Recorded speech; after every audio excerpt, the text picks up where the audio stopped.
अस्सलाम वालेकुम dear students, welcome back to my channel. ये है आपका favourite channel your free academia. उन बच्चों का चैनल जो केमिस्ट्री समझ कर पढ़ना चाहते हैं।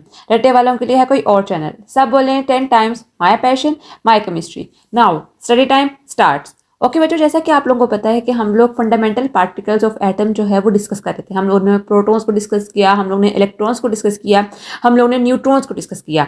आज जो हम चीज़ डिस्कस करेंगे वो हम कलेक्टिवली एक चीज़ डिस्कस करेंगे जिसको हम कहते हैं न्यूक्लियस। हम देखेंगे कि साइंटिस्ट ने न्यूक्लियस की डिस्कवरी किस तरह की, किस तरह साइंटिस्ट को पता चला कि एक न्यूक्लियस जो है वो भी चीज एग्जिस्ट कर रही है। जे थॉमसन का जो कॉन्सेप्ट था, आपकी प्रीवियस बुक के अंदर इसको मेंशन किया गया था, जिसको कहा जाता है प्लम पुडिंग थ्योरी।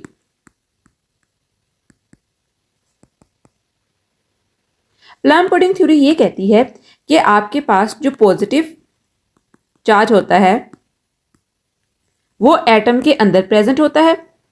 ठीक है, एटम के अंदर पॉजिटिव चार्ज प्रेजेंट होता है, जबकि जो इलेक्ट्रॉन्स होते हैं नेगेटिव चार्ज होता है वो इम्बेडेड होता है एटम के अंदर, just like raisin in the pudding.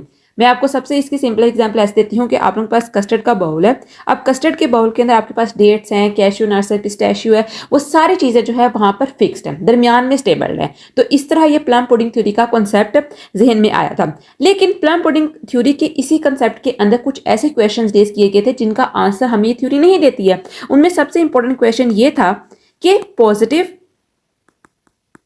और नेगेटिव चार्ज को किस तरह डिस्ट्रीब्यूट किया गया था, हाउ दे वर डिस्ट्रीब्यूटेड, कि किस बेस के ऊपर कहाँ पर हमारे पास पॉजिटिव चार्ज आएगा, कहाँ पर नेगेटिव आएगा, प्रोटॉन्स को कहाँ रखेंगे, इलेक्ट्रॉन्स को हम लोग कहाँ रखेंगे, ये थ्योरी एक्सप्लेन नहीं कर रही थी। सेकेंडली ये भी नहीं उन्होंने बताया था कि आपके पास जो एटम होता है how it scatters high energy particle. जब हमने इसकी न्यूट्रॉन्स की डिस्कवरी की थी, देखी थी कि किस तरह बम्बार्डमेंट होती है रेडियम या पोलोनियम सोर्स की, किस तरह वहाँ से लाइट होती है रिफ्लेक्ट होती है, वहाँ से किस तरह प्रोटॉन्स निकलते हैं। तो ये प्लम पुडिंग थ्योरी इन दो क्वेश्चंस को जो था वो क्या कर रही थी, इनका आंसर नहीं दे रही थी, इनको फिल्टर नहीं करती कि ये इन दोनों क्वेश्चन की। इसके अलावा बहुत सारे क्वेश्चन है, मैंने आपको थोड़ा सा बताया क्योंकि आगे बुक के ऊपर डिस्कवरी ऑफ न्यूक्लियस बहुत छोटा करके लिखा हुआ है, तो मैं आपको इतना डिटेल में नहीं बताऊंगी। इतना बताऊंगी कि आपका एटलीस्ट अगर पेपर में लॉन्ग क्वेश्चन आते तो आप लोग बहुत आसानी से इसको अटेम्प्ट कर लो। तो ये दो क्वेश्चन थे जिनका आंसर जो था साइंटिस्ट को प्लम पुडिंग थ्योरी जो थी वो नहीं दे थी। मोस्ट इंपोर्टेंट ये दो क्वेश्चन थे। अब फिर इसके लिए साइंटिस्ट जो आए थे मैदान में वो आए थे अर्नेस्ट रदरफोर्ड अपने दो स्टूडेंट्स के साथ, हैंस गेयर और अर्नेस्ट मार्डरसन। इसके नाम लिखना जरूरत नहीं है लेकिन हम इसको अर्नेस्ट रदरफोर्ड ही कहते हैं। जैसे आप लोगों को पता है जितनी भी केमिकल रिसर्चेस होती हैं बेसिकली उस जो टीचर होता है या साइंटिस्ट जो मेन साइंटिस्ट है उसके नाम से जान पहचानी जाती हैं। ठीक है, 1911 के अंदर अर्नेस्ट रदरफोर्ड ने एक एक्सपेरिमेंट किया था जिसको हम गोल्ड फॉयल एक्सपेरिमेंट भी कहते हैं। आप लोग ने एल्युमिनियम की फॉयल देखी होगी किस तरह, जिसके अंदर आप लोग आपकी जब लंच लेके जाते हो तो आपकी मम्मा जो है वो आपको जब लंच बॉक्स के अंदर पैक करके देती है ताकि वो चीज़ ठंडी ना हो। ठीक है, वो एल्युमिनियम की जो फॉयल होती है सेम इस तरह गोल्ड के भी फॉयल होती है। अब मैं आपको लेटर बताती हूँ कि गोल्ड की फॉयल हम लोग ने क्यों यूज़ की थी। 1911 के अंदर इसने जो था एक्सपेरिमेंट परफॉर्म किया था। सबसे पहली बात जो चीज़ आती है वो यहाँ पर कि इसने क्या क्या चीज़ें अपने साथ यूज़ की थी। इसने सबसे पहले अल्फा पार्टिकल्स को यूज़ किया था बम्बार्डमेंट के लिए। अल्फा पार्टिकल मैंने आपको लास्ट लेक्चर के अंदर भी बताया था, अगर आप लोगों ने देखा हो, कि हीलियम का न्यूक्लियाई होता है।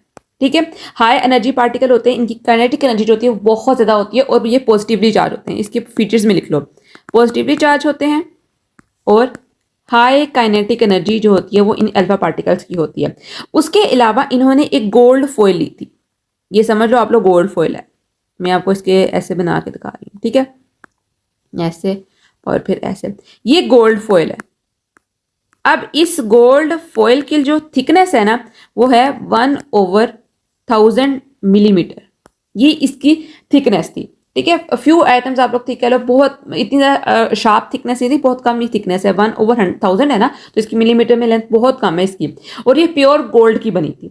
आप लोगों को मैं बताती हूँ कि हम लोगों ने गोल्ड क्यों यूज़ किया, क्योंकि गोल्ड की एक प्रॉपर्टी ये है, गोल्ड को आप लोग समझ लो पीरियोडिक टेबल के सबसे अच्छे एलिमेंट्स में समझ जाता है। गोल्ड, उसके अलावा प्लेटिनम और आपके पास सिल्वर, ये बहुत अच्छे अच्छे मेटल्स जो हैं इनको समझ लो, और पीरियोडिक टेबल की शान जो है वो इन्हीं एलिमेंट्स है।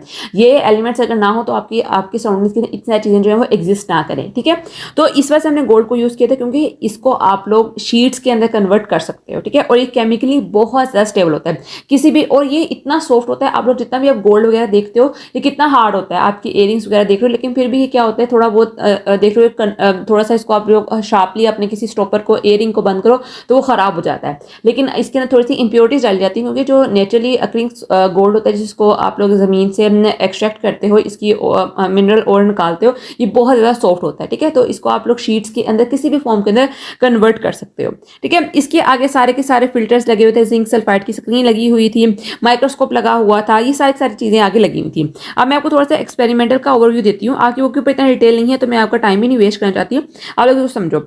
जब रदरफोर्ड ने अल्फा पार्टिकल्स जो थे वो इस गोल्ड फॉइल के ऊपर बम्बार्ड किए ना, तो कुछ मतलब कि आप लोग इसे समझ लो मोस्ट, ये रेड वाली लाइंस जो है ये most of the alpha particles passed straight. पहले अभी सिर्फ इतना समझो, most of alpha particle pass straight to the foil. इन्होंने कुछ नहीं किया और डायरेक्ट ये जिंक सल्फाइड की स्क्रीन के ऊपर जाके बजे, और वहां पर एक छोटा सा आप लोगों को क्या हुआ, लाइट का एक स्पार्क नजर आया, आप लोगों ने इसको रिकॉर्ड कर लिया, ठीक है। कुछ जो मोस्ट पार्टिकल्स थे गोल्ड फॉइल हीलियम न्यूक्लिया के, वो इस गोल्ड फॉइल के ऊपर पड़े, ठीक है। और जिंक सल्फाइड स्क्रीन के ऊपर आप लोगों ने इसकी एक शाइनिंग देखी, एक लस्ट्रस देखी appearance. Most of the particles उनमें से है, some of them were deflected at small angles. आप लोग इसकी पिक्चर देखो, कुछ जो थे वो क्या किए थे, वो डिफ्लेक्ट हो गए स्मॉल एंगल से। ये पिंक कलर से मैं आपको शो कर रही हूं, अभी सिर्फ आप लोग इस चीज को समझो। उसके अंदर उसके बाद जो आप लोगों के पास रह गए हैं, a few of them were deflected back. ये आप लोग देखो, कुछ जो थे, ज्यादातर जो थे वो क्या थे, वो स्ट्रेट पास किए, कुछ जो थे वो क्या किए, आप लोगों के पास स्मॉल एंगल के ऊपर डिफ्लेक्ट कर दिए, और उनसे भी कम जो थे वो क्या कहते हैं, वो डिफ्लेक्टेड बैक हो गए, वापस आ गए जहां से उनको सोर्स जो दे रहे थे, जहां से हीलियम न्यूक्लियर निकला था उसकी तरफ वापस आ गए। अब ये चीजें हमें क्या डिपिक्ट करती है, मैं आपको कलर यहां पर एक बताती हूँ। सबसे पहले जो आप लोगों के मोस्ट रेड वाले थे, जिसके अंदर हमने कहा था कि मोस्ट जो थे वो क्या कहते हैं, वो pass straight to the gold foil कर दे। अब उसका मतलब क्या है, ये चीज हमें ये बताती है, most of the atom is empty. ये चीज हमें ये बताती है कि ज्यादातर हिस्सा जो एटम का होता है वो खाली होता है।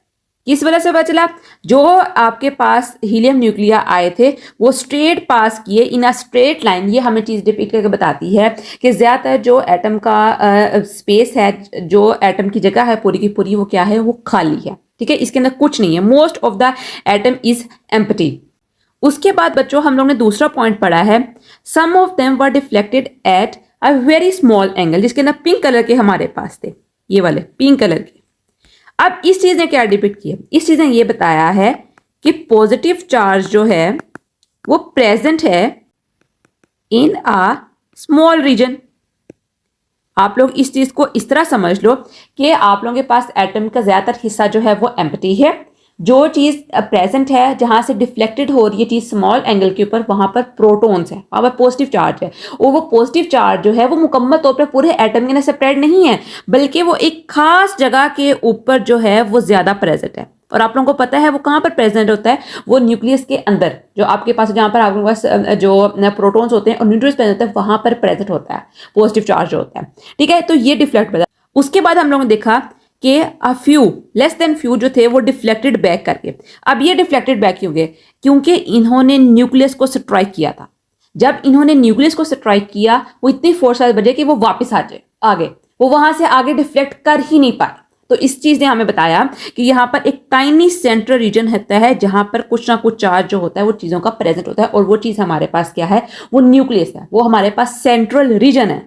इसी वजह से रदरफोर्ड ने प्लैनेटरी मॉडल ऑफ एटम पेश किया।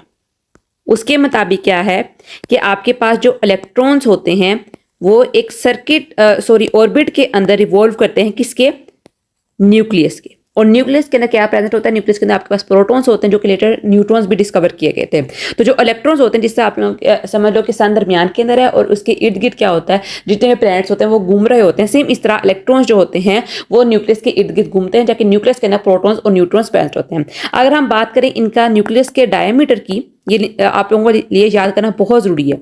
न्यूक्लियस का डायमीटर जो होता है वो होता है 10⁻⁻15 मीटर, जबकि जो इसका एटॉमिक रेडियस होता है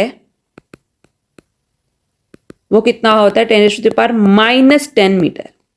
ठीक है, तो आप लोग ये अंदाजा लगा लो कि जो आप लोगों के पास न्यूक्लियस होता है वो 1 लाख टाइम्स जो होता है वो स्मॉलर होता है देन दैट ऑफ एटम, बहुत छोटा और बहुत माइन्यूट। और इसके अंदर भी आप लोगों के पास प्रोटॉन्स और सब कुछ चीज़ें जो होती हैं वो आती हैं। ये चीज़ जो थी वो रदरफोर्ड ने की थी, उसने बताई थी।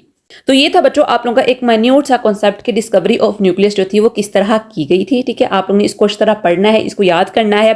जितना आप लोगों की बुक के अंदर लिखा हुआ है उसके अलावा थोड़ी सी इन्फॉर्मेशन जो थी वो मैंने बीच में ऐड की है।